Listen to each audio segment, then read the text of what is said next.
How's it going, everyone? Welcome to A3 Reviews, and today we're reviewing Bad Boys for Life.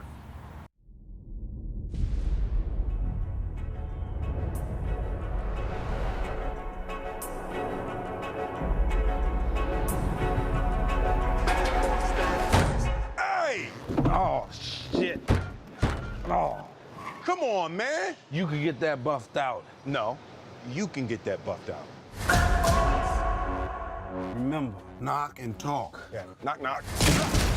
Miami PD, get down! What the hell happened to knock and talk? Hands behind your head right now. I got this. I'm gonna penetrate this man's soul with my heart. What? Watch and learn. Sir, I realize that you're scared. You know, sometimes fear. How deep you think you got in his soul? Martin Lawrence and Will Smith are at it again, and they do a great job with this one. The main thing that stands out with this movie is their chemistry. They are inseparable, even though it's been almost 17 years since the last film of the Bad Boys, from Bad Boys 2, coming out in 2003. With them back on screen together, they have not missed a beat, and it's amazing to see. It's a lot of hilarious moments between the two of them. Will Smith being the straight man, Martin Lawrence, of course, being Martin Lawrence and being the funny man. It's a great dynamic that they have with each other, and then it gets heightened a little bit with a little bit better jokes. And that's the one thing that I want to applaud them stepping out on, is doing this movie without Michael Bay, and that's evident in this movie.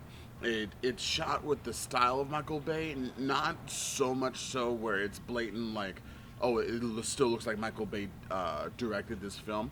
But it's shot in some style of it, and when there's some scenes where it's kind of like, okay, they're emulating him, but not all the time are they straight up like, oh, we're trying to be Michael Bay.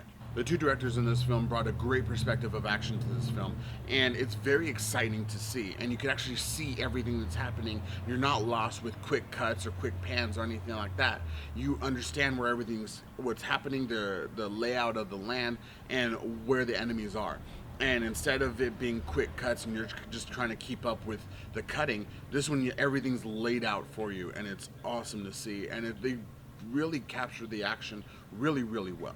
One thing to applaud them for is the villain, and they do a great job doing so. They tie it into both Mike Lowrey and Marcus, so when the villain's actually going after them, he's going for blood, and you believe the motivation behind it. And it's really, really good the way they executed that. Another thing to applaud them for is the new team. You can see it in the trailer. They're called Ammo, and normally in an action movie like this, you really don't care about the new team. They're just kind of like there just to cause a little bit of internal conflict within the team, and then they kind of show up at the end and whatever. This time around, they actually do a great job executing them. You get to know each character, you know what their motivations are, you know where they came from, you actually care when they're called in, and you worry about them. And they do a great job executing that. I really, really enjoyed that. Overall, was this movie cliched? Yes. Have you seen this all before? Of course. Do you care? Absolutely not.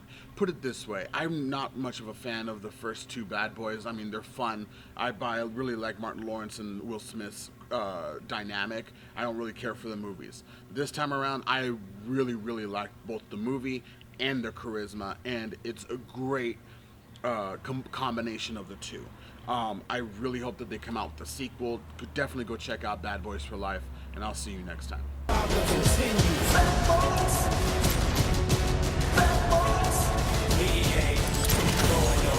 You were right about the glasses. I've been telling your ass for a year. He can't be stopped now. Shit, Mike. These are like HD. Bad boy for life. Bad boys, bad boys. Hey, what you gonna do? What you gonna do when we come in? No, never. Y'all will never do that again. Yeah, and you fucking up the lyrics, which take a long time to learn. Cause it's bad boy for life.